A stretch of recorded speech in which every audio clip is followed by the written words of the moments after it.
Mas isso mesmo é verdade. Não estou a acreditar. Nós vamos morrer. Assim mesmo. Assim mesmo, vejam só, vejam mesmo só, vejam. Assim, olha a ponte. Olha a ponte. Ponte que já está a acabar, olha a ponte. Vê só, vê. Olha só. Olha a distância. Olham só a distância. Nossa governadora, vê isso, mamãe, vê nossa governadora. Estamos a pedir socorro. Olha o viaduto que estão a fazer. Nós aqui vamos morrer quando nós estiver a dormir. Hã? Nós vamos morrer. Olha só, olha só. Olha só. Olha a casa de frente ao viaduto. Nós vamos morrer. Não. Mamãe, tem que ver isso, mamãe, tem que ver isso. Olha a casa. Não fazem isso. Ei. Socorro.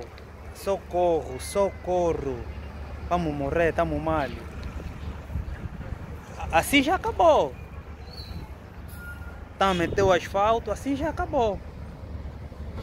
Não fazem isso. Ei.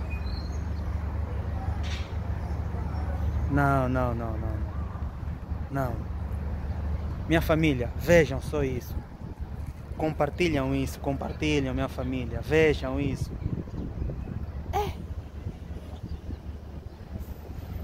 Tá a ver? Olha a distância.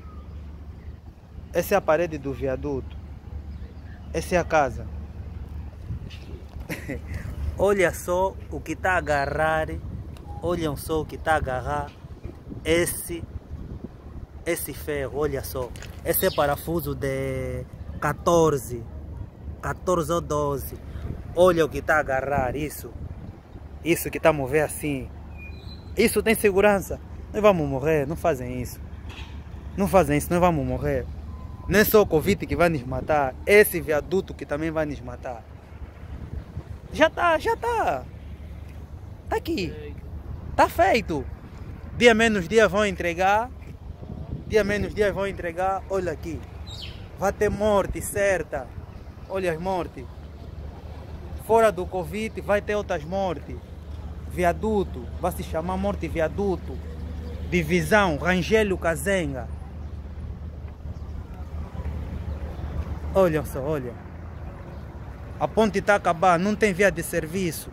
Via de serviço tem casa. Olha, tem casa. Tá?